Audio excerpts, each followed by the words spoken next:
And is Tim gay? He must be gay, he's a hairdresser. Julia Gillard quizzed about her partner's sexuality. That's how Koshy promoted it on 7 Sunrise. Is Tim gay? Not shock jock madness. Welcome to Mediawatch. I'm Jonathan Holmes, and I can't remember a nastier, grubbier week in the nation's politics. Howard Sattler, the star of the West, has now been sacked by Fairfax Media's 6PR in Perth. Yeah, but you hear it. He must be gay, he's a hairdresser. Oh, well, isn't that... You've heard it. But, it's not me saying it, it's what people... But of course it was Howard Sattler saying it. David Koch couldn't see what the fuss was about. Let me play devil's advocate here. So you don't think he did then? You think No, it was fine? Listen to me, and I'll say, what's the difference between asking the Prime Minister that and say, Thorpe?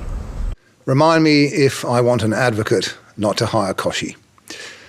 In the dark of the night, over on Sydney's 2GB, the extraordinary Brian Wilshire groped his way through his normal conspiratorial fog to shine a light for us.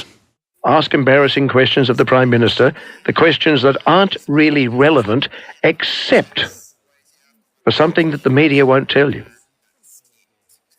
If you're a butterfly collector, whatever it might be that you might want to keep secret from the public if you're in the public eye, that's something the public should know. Because once they know about it, nobody can blackmail you about it. Butterfly collecting? Blackmail? Completely batty. Meanwhile, Alan Jones keeps ranting.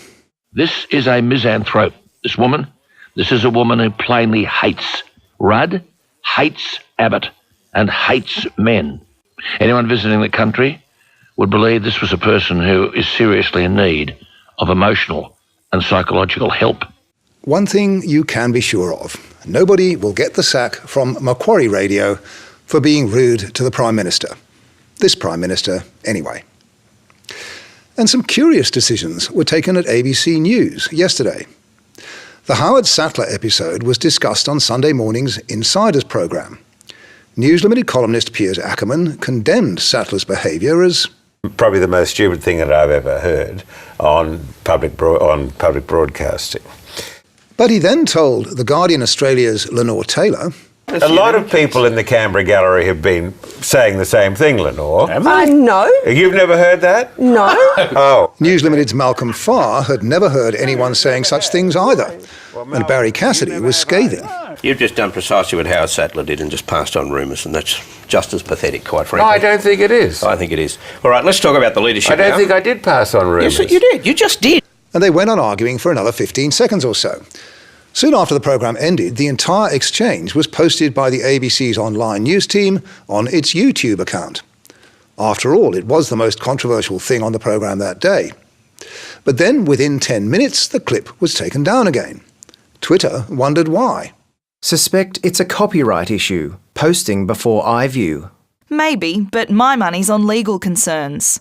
Well, it wasn't a copyright issue. The ABC can't breach its own copyright. And it wasn't a legal issue because, in due course, the entire programme was relayed on News Radio and iView. It looks to us like a censorship issue. After all, while the Sydney Morning Herald ran a news story about the incident on its website, News Limited columnist ignites sexuality outrage. There was no mention of it that we could find on ABC Online. ABC News tells Mediawatch, that was a matter for the editorial team on the day, as is always the case. They were free to report it at all times. But it says that YouTube is another matter. The clips posted there are promotions. To draw attention to the programme contents.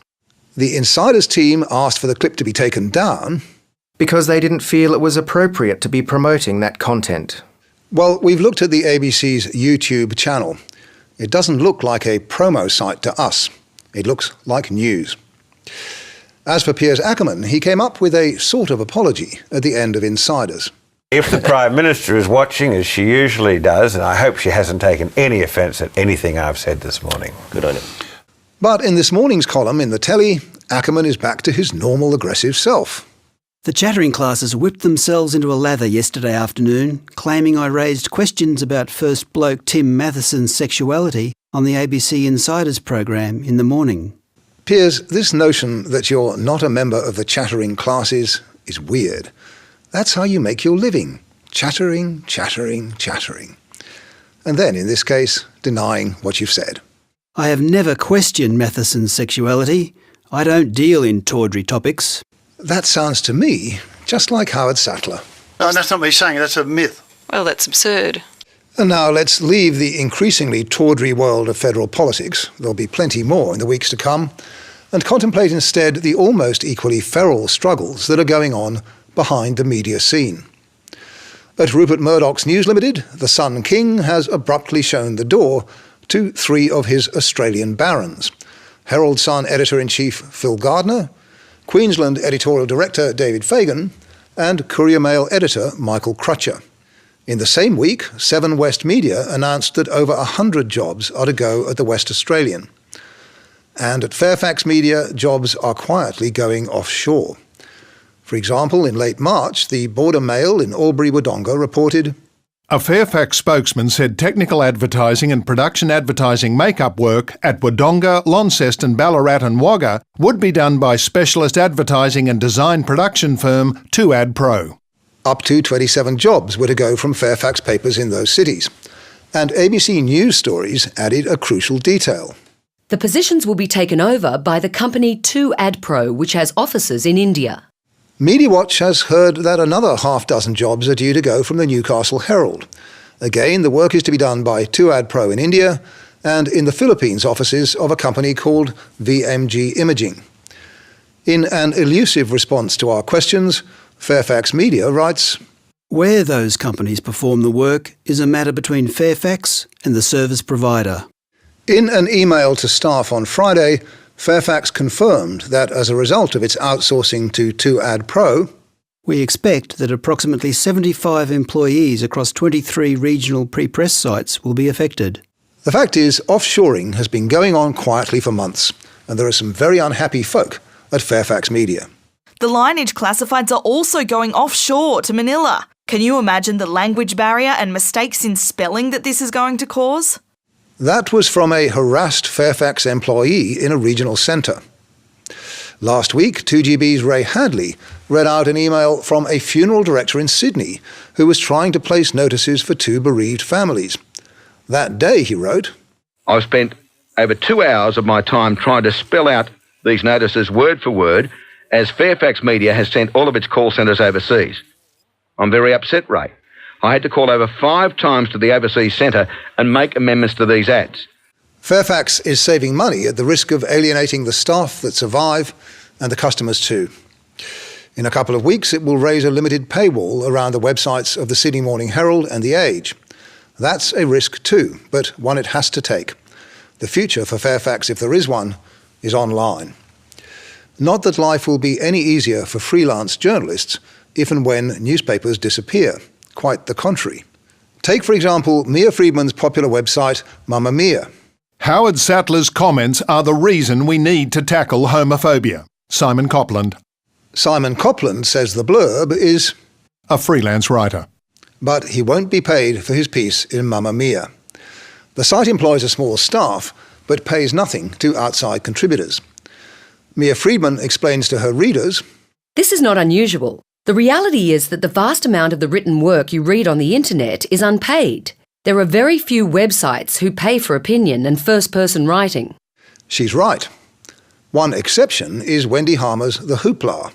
It does pay its contributors. And if they're lucky, they might find their piece republished by theguardian.co.uk, which claims to have 80 million readers worldwide. Because The Hoopla is one of some 40 sites, 10 of them Australian, that are part of what The Guardian calls its comment network. But The Guardian won't usually pay the writer any extra if it picks up a piece from a partner website. The Hoopla's publisher, Jane Waterhouse, told Mediawatch, there's no financial arrangement with The Guardian. What the partnership offers us is exposure to a greater audience. Of course, all of our writers will have a choice about whether they want their articles published on The Guardian site. Hobson's choice, you may think. Freelance aerial cameraman Rob Thompson certainly wasn't given a choice when 10 News used his footage in 2 stories they ran last year.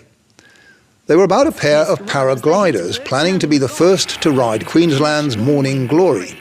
It's a rare cloud formation which occurs from September to November, caused when breezes from the east and west collide, forcing air to rise.